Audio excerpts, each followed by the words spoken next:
Turizmi, mjedisi dhe infrastruktura ishin pjesë e diskutimit në organin këshillues në institucionin e prefektit të Qarkut gjatë kësaj të mërkure.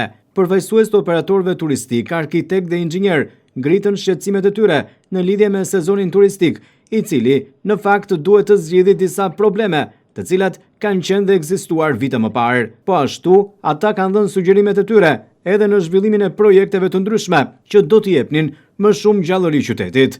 Sapo kemi lënë pas kanë qenë pozitive për gjithë ne si operator turistik, por edhe për qytetin.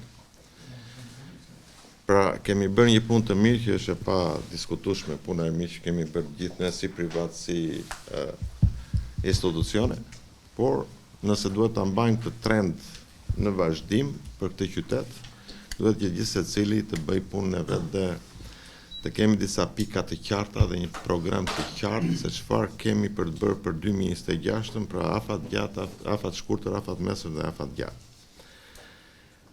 Duhet që ju, se në emër të gjithë operatorëve, të kemi ndjekur dhe po përpiqesh në maksimum nga jugu që mund t'i them Konispolit dhe deri në Vlorë apo në Mifol. Çdo ditë janë në udhtim, por janë shumë punë akoma në qytet që për shkak të mos programimit të tyre jemi këtu ku jemi. Do të propozoja që si ky bord mund të ketë dhe një bord arkitektësh dhe artistësh. Ky qytet ka nevojë shumë për art, edhe pse ka një lëvizje të mirë arkitekture me projekte që ka bërë brezi im i arkitektëve, por në fushën e artit ne nuk jemi atje ku duhet. Shumë po të numërosh se çdo të bëj një qytetar sa pika ka për të parë në qytetin ton, janë vetëm pikat që ka bërë natyra. Shikon Orikumin, shikon Kaninën, shikon Zornecin, por njeriu ka bërë pak, kështu që kemi një hapësirë mjaft të madhe për të bërë edhe më shumë për qytet. Mi kam parasysh monumentet, ato ishin tregues shumë të mëdhenj, edhe u çudit gjithë Shqipëria me Vlorën në atë periudhë. Një qytet shembull, molli limona dhe portokale rrugës Vlorë-Skel, bashkë me arkitektin Pandeli Shambër që punoi shumë për Vlorën, edhe këta ndërtuan këto monumente që ishin, për shembull, përpara teatrit ishte një violiniste, domethënë që binte violinës. Përpara totit sportit ishte voleybollisja. Duhet të kërkohet në Bashkia Vlorë çfarë plan masash ka marrë për sezonin turistik 26.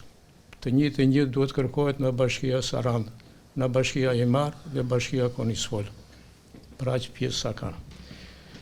Pjesë të këtij plani duhet jenë në planin e komitetit që ju drejtoni, të komisionit që drejtoni. E pranishme në këtë tryez, nën kryetaria e Bashkisë së Vlorës Irena Toshkallari e vendosi theksin tek parkimet gjatë sezonit turistik, por edhe tek menaxhimi i mbetjeve. Bashkia për herë të parë po përcakton vend 4 shet që do të jenë vend parkime me një kapacitet diku tek 1000 vend parkime të dedikuara për qytetarët, për vend parkimet me pagesë në 4 sheshe të ndryshme, duke filluar tek shkolla e Marinës, tek sheshi pas Lullomares, pranë stadiumit dhe njëkohësisht në plazhin e vjetër. Për herë të parë njëkohësisht kemi ndërtuar një aplikacion i cili do të krijojë mundësi vizitorëve që të gjejnë jo vetëm pikat turistike, por këtu do të integrojë dhe idenë e profesorit Agim Mahamataj për të vendosur dhe toponimet për kace, për të identifikuar ato vende të cilat kanë memorje historike për qytetin dhe janë të rëndësishme për qytetarët. Për sa i përket menaxhimit të mbetjeve, besoj se është shpreha për dëgjesën publike dhe njëkohësisht për caktimin e fashave të ndryshme orare për menaxhimin e mbetjeve nga drejtoria e ndërmarrjes së shërbimeve publike. Do ketë më djegje plerash siç ndodhi vjet në sezon që 2 javë të tëra ne shikonin tymin e zi dhe u mbytën njerëzit. Atëherë, ajo që ndodhi nuk do askush që të ndodh, pa diskutim.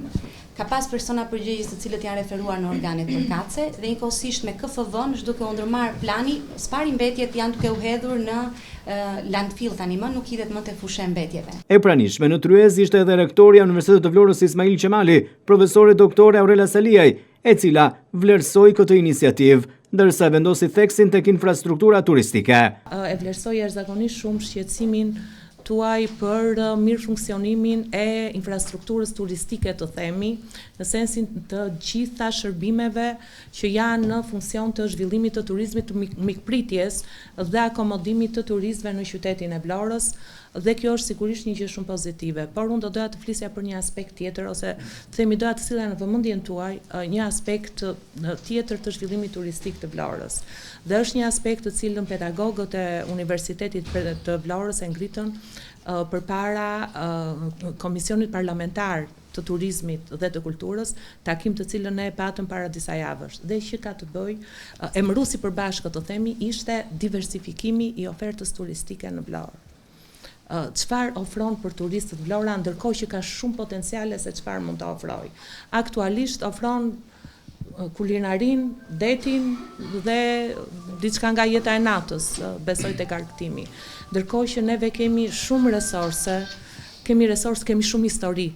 Territori i Vlorës, aq histori sa ka territori i Vlorës nuk ka asnjë pëllëm vendi tjetër në gjithë Shqipërinë. Dhe është një histori të cilën jo vetëm duhet ta reklamojmë dhe duhet t'u përcjellim brezave të rinj që po vinë, por duhet ta përdorim edhe si aset turistik, sepse është jashtëzakonisht shumë interesante. Ish nënkryetar i Bashkisë së Vlorës Salim Dervishaj ishte kritik sa i përket shërbimit të gjelbërimit dhe pastrimit. Është gjë më e bukur që një qytet si Vlora të ketë në çdo cep lule. Shembulli më i mirë janë dy qytetet vogla, Pogradeci dhe Përmeti. Nuk e di sa i keni parë, por në të gjithë cepin e Përmetit dhe Pogradecit sheh vetëm lule. Ne e kemi këtë mundësi. Natyra na i ka dhënë me pash, na ka dhënë pranverë të përvitshme. Filloi ajo punë në disa cepa të qytetit, shumë mirë dhe e përgëzova dhe unë ndërprej. Këto ditë keni vendosur ca kosha të rinj në lungomare. Nuk janë funksional, Mojza. I pash me shumë kujdes dje, e vajta dhe për ta lëvizu, nuk është funksional. Ata që ishin shumë më të mirë.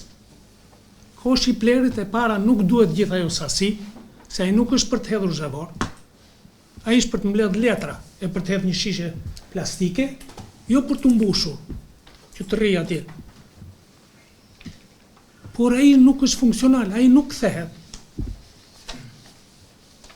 Edhe si kur t'i vëmë me qesk, çdo njeri çdo ditë duhet vetë me atë qeskën të heqë njërë të vërtet. Organi këshillues i ngritur nën kujdesin e veçantë të prefektes së Qarkut Evi Sallushi do të thet tashmë në traditë për të dëgjuar dhe rahur mendimet rreth zhvillimeve të ndryshme në qytet.